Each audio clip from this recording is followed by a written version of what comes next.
Salut les Aminches. Donc Catlef a presque toujours tort, du mercredi 31 mars 2021. Voilà, donc salut les Aminches imaginaires, pardon, j'ai encore oublié. Donc je vais faire ma prière. Alors je vais faire ma prière et peut-être, parce qu'en fait, le jour, en parlant de la faute aux jeux vidéo, là, il y avait un jeu où on pouvait reconstruire Paris, là. Donc ça m'avait fait penser à Paris quand même, parce que c'est vrai que c'est la troisième, la jambe qui me manque, quoi. C'est vrai que plus parler de Paris et tout, c'est vrai que je devrais en parler plus.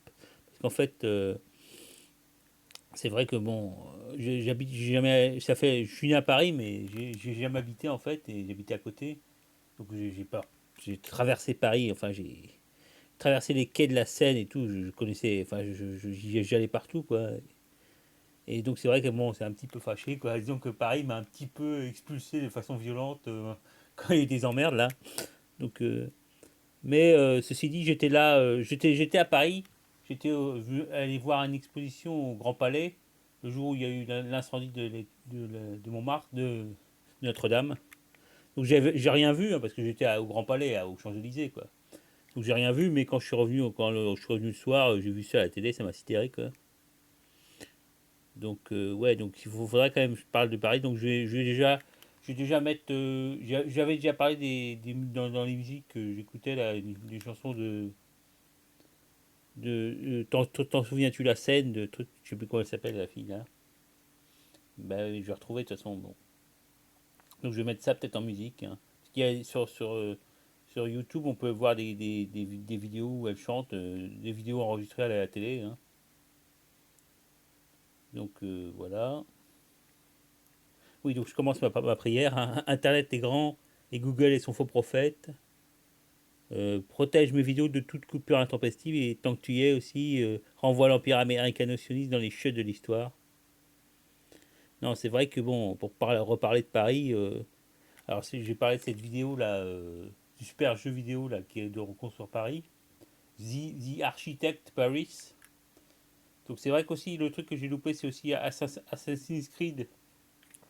J'en avais acheté un là, qui se passait à Rome, hein. Mais c'est vrai qu'il y a celui qui se passe à Paris là. Même Mélenchon a dit que la reconstruction de Paris était super, donc c'est vrai que ça fait envie quoi. En plus, Assassin's Creed, faut pas, ça a l'air de jouer sur même des ordinateurs faibles, ça a l'air de marcher bien, hein. Donc, il faudra que j'achète Assassin's Creed. Mais bon, c'est vrai que ouais, que je me suis niqué les chevilles, je me suis niqué sur les quais de Seine quoi, à marcher. Je faisais ça, je descendais, alors des fois, de Saint-Lazare, j'allais jusqu'à Concorde à pied. Après, je faisais toute la Seine jusqu'à Maison Alfort une fois presque, hein, pour voir la confluence de la Seine et de la Marne. Il y a des mauvaises langues qui disent que c'est la Marne qui coule à Paris, pas la Seine. Bon, enfin, Marne qui vient de Matrona, c'est-à-dire la mère, la mère quoi, la maman quoi. Alors que Seine vient de Seikwana en celtique, hein, qui veut dire qui coule quoi. C'est même origine que l'anglais sieve, filtré, hein, je crois. Donc voilà. Donc puis c'est vrai que je longeais la chaîne et en fait j'allais après jusqu'à Notre-Dame, hein. Donc je rentrais dans Notre-Dame, je faisais le tour. Donc c'était vraiment reposant de faire de Notre-Dame et tout, l'église et tout. Et donc une fois même, enfin plusieurs fois, je suis allé quand il y avait en août quand il y avait la procession de Notre-Dame là, avec la Vierge sur la scène et tout, je me mêlais à la foule et tout, et je suis monté des fois dans les bateaux, hein. Mais bon, après, j'ai l'impression que les gens, ça se tendait, quoi. Les gens faisaient des réflexions et tout, donc j'y suis plus allé après, mais. Et donc, ouais, je sais pas, on s'est éloigné un peu de Paris. Je dis Paris et la Seine, c'est les deux, hein. La Seine, c'est un peu l'âme de Paris, hein. Donc, on s'est éloigné, puis à un moment, il y a eu une rupture. J'ai dû partir loin, m'éloigner de Paris encore plus. Bon, alors là, bon, mais c'est sûr que c'est toujours. Faudrait que je me réconcilie quand même, hein. D'ailleurs, c'est ce que je pensais là, c'est vrai que il me reste plus en fait que Paris et la Seine, hein. C'est tout, hein. Vu ce qui s'est passé ces temps-ci là. J'ai plus que Paris et la Seine. Bon, donc, où est-ce que voilà ce que je voulais dire. Ah si, c'est vrai que le jour où où je suis allé à Paris avec l'incendie de la Notre-Dame, en fait c'était au mois d'août. Donc il y avait la couronne d'épines qui était exposée à Notre-Dame, hein. Donc je sais pas comment ils ont réussi à la sauver avec l'incendie. Donc c'était peut-être les chevaliers de Malte, parce que ça devait être c'est eux qui s'occupaient de notre au mois d'août. Donc c'est eux qui viennent pour l'exposition de la couronne d'épines à Notre-Dame, quoi. Donc peut-être que c'est eux qui l'ont encore sauvé cette fois-ci, hein, puisqu'il avait, je sais pas si c'est eux qui l'avaient sauvé à la Révolution française quand les révolutionnaires ont pris la Sainte-Chapelle, hein, ont redétruit le trésor royal, hein. Donc ils ont réussi à, je sais pas à quel prix, à sauver la couronne d'épines notamment, hein. Donc déjà la couronne d'épines où il n'y a plus beaucoup d'épines, hein, parce qu'en fait les rois de France ont donné des tas d'épines à des tas de gens. Donc c'est Saint-Louis qui avait acheté la couronne d'épines à un mec de Constantinople, enfin, sans doute à un des rois de Constantinople, hein. Il avait acheté pour une. Donc c'est, il avait acheté tellement il avait de fric pour, je sais pas, plein de pognon, quoi. Donc c'est après ça, après avoir acheté la couronne d'épines, il avait construit la Sainte-Chapelle à Notre-Dame, sur l'île de la Cité. Donc voilà, donc au moins ils ont réussi à sauver la couronne d'épines, mais bon, Notre-Dame est fermée, quoi, et pas mal détruit, quoi. Alors j'y suis allé aussi après, j'y suis allé pour faire le tour, pour voir comment c'était. Alors c'est vrai qu'on voit pas beaucoup, j'ai regardé, j'avais un monoculaire, donc j'ai un peu regardé, mais bon, c'est vrai qu'on voit pas de loin, on voit pas beaucoup, mais tout est fermé, quoi. Voilà. Je sais plus s'il y a d'autres trucs que je voulais dire là-dessus. Non, à peu près tout. Sinon je redirai d'autres trucs après, hein, enfin dans une autre vidéo. Mais c'est vrai que les vidéos courtes, je peux quand même faire des mises à jour tous les jours, quoi. Bon, autre truc, Koriganda que je voulais dire, donc c'est vrai que je parlais des. Hier, je parlais du peuple Khoisan là, qui vit au Kenya, là. Donc en fait, j'ai retrouvé le mot, c'est les Sandawe.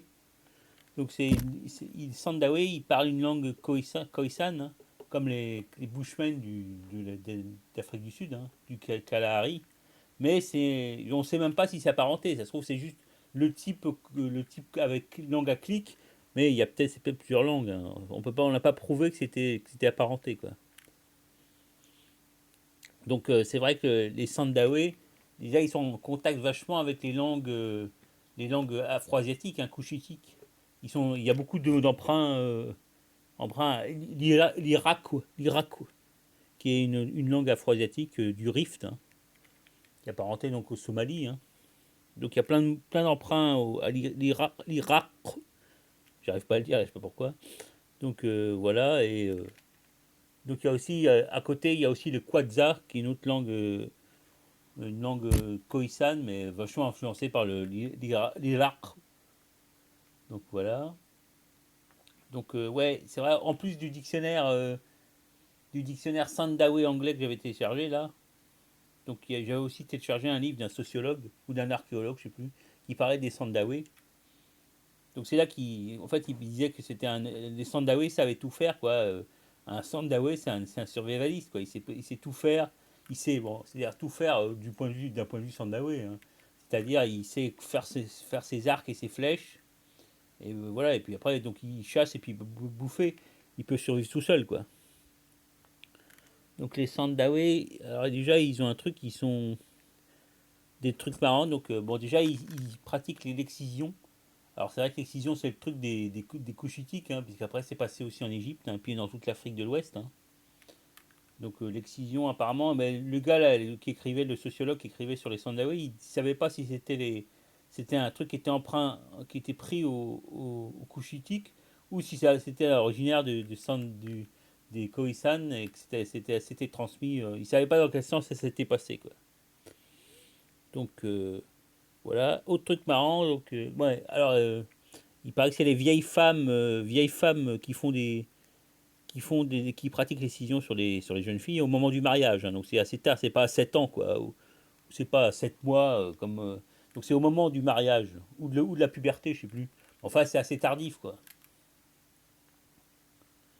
Donc autre truc que j'avais lu sur les Kanchanaway, alors j'avais pas tout lu le bouquin, hein, parce que déjà c'était sur mon autre ordi.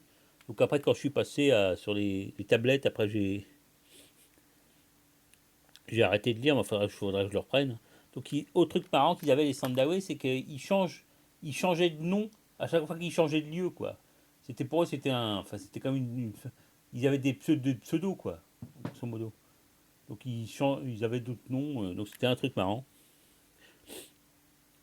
Alors le sociologue là, il disait que c'était quand même une société assez primitive, hein. Donc de l'âge d'or, si on veut, entre guillemets, entre parenthèses. Donc il disait que c'était un peu plus évolué que les, les Bushmen qui vivent en Afrique centrale, hein. Mais en général, qui ont en général passé, qui ont perdu leur langue khoisan, hein, s'ils en parlaient, et qui ont pris les langues bantoues, hein.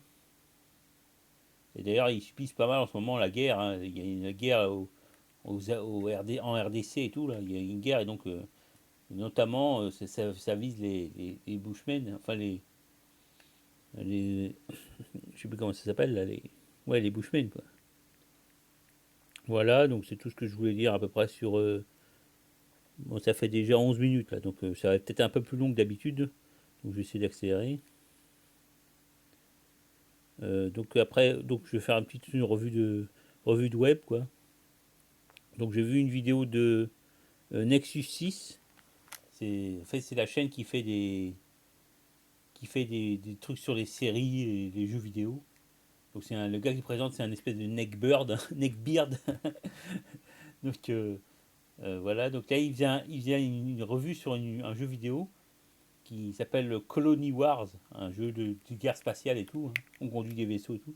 Donc le mec, donc ça se voit que c'était un jeune parce qu'il disait que c'était créé par Psygnosis, la fameuse Psygnosis, c'est-à-dire les mecs qui ont fait Shadow of the Beast, hein, sur Amiga. Donc Psygnosis apparemment qui a survécu, hein, à la guerre, à la grande fusion des jeux vidéo.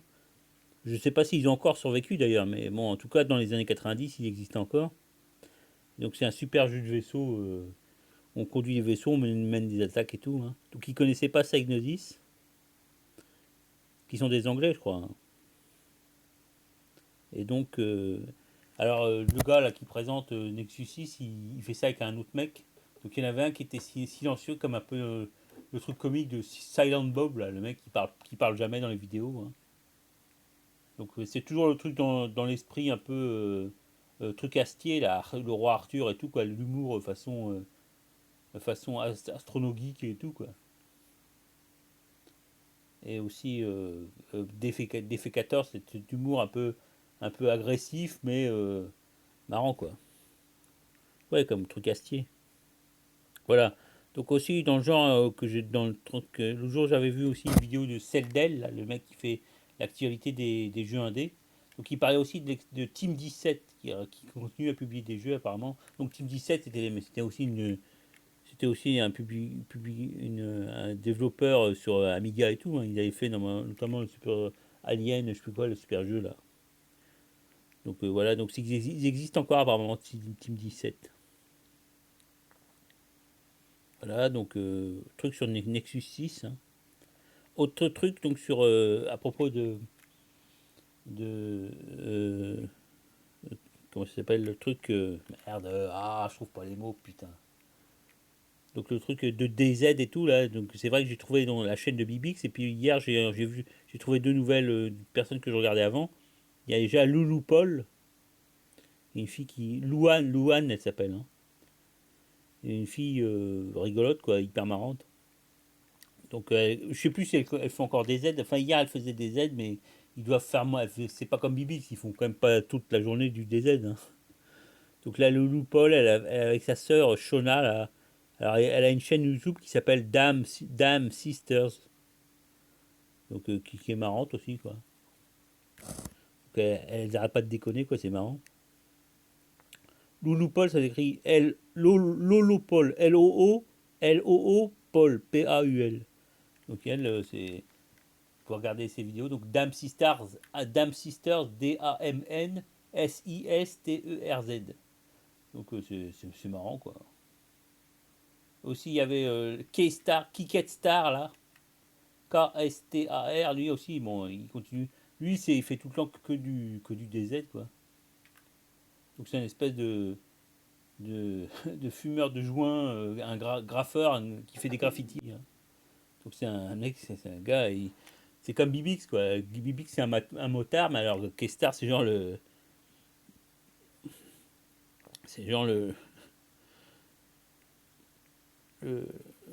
voilà, c'est le genre un mec alternatif quoi. Donc Kestar, je me suis aussi abonné à sa chaîne YouTube, donc là il est en train de sortir un truc qui s'appelle Graph avec. Donc il va le sortir à partir de demain, c'est des reportages sur les graffeurs, les mecs qui font les graffitis quoi. C'est-à-dire son monde quoi. Donc il faut regarder si c'est bien quoi. Alors comme expression, il parle de si tu fais des graffitis t'écris des lettres comme ça, c'est dans le métro et tout, il appelle ça en vandale. Donc c'est marrant parce qu'il parle un peu, il a un accent banlieusard, mais on sent que en fait c'est pas un banlieusard quoi. J'ai toujours l'impression qu'il fait semblant quoi. Voilà. Donc bah, déjà 16 minutes, bon ça va. Donc après j'ai vu une vidéo de Weshden parce que je me suis abonné à la chaîne de Weshden. Donc là elle fait un parce qu'apparemment elle va sortir un nouveau type d'album, un nouvel album jeudi là ou vendredi, je sais plus. Une espèce de compile, je sais pas quoi. Donc elle est rigolote cette fille. Alors apparemment elle est tunisienne à l'origine. Donc comme elle dit, elle a 16 ans toujours, hein. Donc c'est vrai qu'on peut dire qu'elle va pas durer longtemps et tout, mais moi je trouve qu'elle est rigolote, donc peut-être qu'elle va durer, peut-être qu'elle va réussir à se renouveler, à rebondir et tout, hein, mais je trouve rigolote.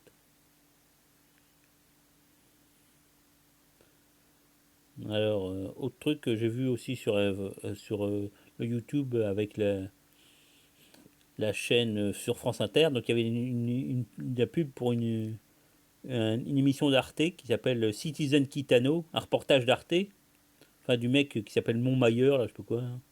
Donc Citizen Kitano sur Kitano, le réalisateur, hein, Takeshi Kitano, parce que le gars qui a fait le reportage, il connaît vachement Kitano, quoi. Donc voilà. C'est vrai que moi j'avais arrêté de regarder Kitano, je sais pas, je crois que c'était à cause de la guerre en Irak, quoi. Parce que vu que la position du Japon, bah, c'était une espèce de punition, quoi. J'ai arrêté de regarder Kitano. Mais enfin, en même temps, bon, c'est vrai que maintenant, je sais pas quel âge il a, quoi. Mais ouais, donc ce soit enfin c'était hier, donc en fait, ils ont passé le truc Citizen Kitano, là, le reportage sur Takeshi Kitano, les entretiens avec Takeshi Kitano, et après ils ont passé sur Arte, hein, Artug, l'été de Kikujiro. En fait, c'est le seul Kitano que j'ai pas vu, hein, parce que j'avais tous les DVD. Donc le seul truc que j'ai jamais vu, c'était l'été de Kikujiro. Donc après, bah, je sais pas ce qu'il a fait après. Moi, le dernier truc que j'ai vu après, c'était Kagemusha. Non, pas Kagemusha, quand il fait le samouraï aveugle, là. Donc, ouais, donc moi, c'est vrai que Kitano, bon, j'ai arrêté de regarder, mais j'aimais toujours, hein, j'adorais, quoi. Voilà. Donc maintenant, je vais parler un peu du napolitain. Je vais passer à la rubrique culture, hein. En parlant un peu du napolitain, c'est vrai que le Ain, là, que je disais, quand il dit A, en napolitain, là, en fait, il prononce ça en général, c'est donc un mot qui commence par une voyelle, et en fait, c'est uniquement les mots qui commencent par A. Donc il dit A au lieu de. Enfin, une espèce de Ain, au lieu de dire. Au lieu de commencer la voyelle simple, quoi. Donc c'est peut-être pas un Ain, c'est peut-être comme un Hamza, mais espèce de continuante, je sais pas quoi. On va voir si ça a dû être étudié, hein. Ouais, donc je voulais dire aussi que en napolitain, quand les mecs écrivent du napolitain, les gars du peuple, hein, enfin les gars, ils écrivent le napoléon, ils écrivent pas le schwa, quoi, le E muet. Donc par exemple, ils écrivent FRT, M, FRTM pour dire fratemeux, mon frère. Donc ils écrivent pas les schwa, donc c'est marrant comme. Ils écrivent pas le E muet, c'est marrant comme truc. C'est vrai qu'en italien normalement, t'écris tous les sons, quoi. Mais le E muet, comme il n'y a pas le son en italien, donc ils ont fait le choix de ne pas l'écrire, quoi. Donc les gens écrivent comme ça quand ils écrivent en langage SMS, quoi, du coup. Parce qu'en fait, du coup, il y a que des consonnes, quoi. Quand ils écrivent, puisqu'il y a des E muets partout en napolitain. J'avais vu aussi j'avais vu aussi sur Wikipédia, qu'en fait la chanson napolitaine, ça réunit vachement lui, ça fait beaucoup de fric, quoi. C'est une des trucs les plus vendus en Italie, hein. Donc c'est bien pour eux, quoi. C'est comme si c'est comme si les ch'tis en français, en France, c'était la musique qui se vendait le plus, qui était le plus écoutée, quoi. Parce que les Napolitains, c'est un peu les ch'tis d'Italie, quoi. Même si c'est au sud plutôt qu'au nord. Mais bon, c'est ça, quoi. Voilà. Donc aussi, dans un autre genre, j'ai pensé que quand les Quechua dansent, hein, que je regardais la vidéo de Magali, tout flaquita de la mort. Donc quand les Quechua dansent, en fait, les mecs ils sautent sur place, quoi, en rythme. Et des fois même ils mettent les mains en l'air, quoi, les bras croisés, non, les mains en l'air, quoi, comme quand ils se lèvent quand on dit haut les mains, quoi. Donc je sais pas si c'est un geste avec le soleil ou je sais pas quoi, hein. Donc des fois aussi ils dansent en couple, hein. Donc, en se tenant les mains et puis ils sautent ensemble. C'est marrant, quoi. Voilà. Voilà. Donc c'était le deuxième truc culturel. Donc je vais. Maintenant je vais peut-être passer à la rubrique politique un petit peu, hein. 21 minutes. Donc en Birmanie, je pensais que c'est vrai que la Birmanie, c'est peut-être un des signes que la Chine a arrêté de rigoler après le coronavirus, là. Maintenant, ils rigolent plus, donc il y a la répression en Chine, en Birmanie, et puis bon, personne ne dit rien. Et bon, alors je sais pas si ça les fait chier les Chinois, ça les fait chier, mais parce qu'il y a ils ont beaucoup d'investissements en Birmanie. Ou alors c'est un geste, c'est un signe pour dire les gars, maintenant on rigole plus, quoi. On a été cool pendant longtemps, mais maintenant on arrête, quoi. Autre truc, un autre et dernier truc politique. Donc l'autre jour il y a eu un remaniement au gouvernement brésilien. Bolsonaro a viré 6 mecs, hein, dont déjà le ministre de la Justice, le mec qui avait jugé Lula, qui avait envoyé Lula en tôle, hein, et après il avait été nommé ministre, quoi. C'est un peu ce qu'a fait d'ailleurs aussi Macron, hein. Il a nommé la fille qui a envoyé Fillon en tôle, enfin pas en tôle, mais qui a jugé Fillon. Après, elle a eu une promotion, je peux aller passer à la tête d'un type tribunal de je sais plus quoi, hein. Mais au Brésil, là, Bolsonaro, il a carrément nommé le juge qui avait envoyé Lula en tôle, hein. Il l'a nommé ministre de la Justice, hein. Et là, il vient de le virer, quoi. Donc apparemment, sur Euronews, il dit c'est parce que Lula se centralise, hein, essaie de devenir plus central, hein, le centre droit, quoi. Enfin, peut-être, je sais pas, c'est-à-dire qu'il doit déjà considérer que il est inquiet, quoi. Face à Lula, il se dit qu'il va se faire balayer. Parce que, mais il va dire que Lula, normalement, il aurait dû gagner avec, je sais pas, 80% des voix, hein. Et donc ça, il y a un raz-de-marée pro-Lula, alors ils n'arrêtent pas de dire, alors sur RT, ils font semblant que Lula est pas je sais pas si c'est vrai ou faux, hein. Enfin, ils font semblant que Lula est pas si populaire que ça, quoi. On verra aux élections, hein.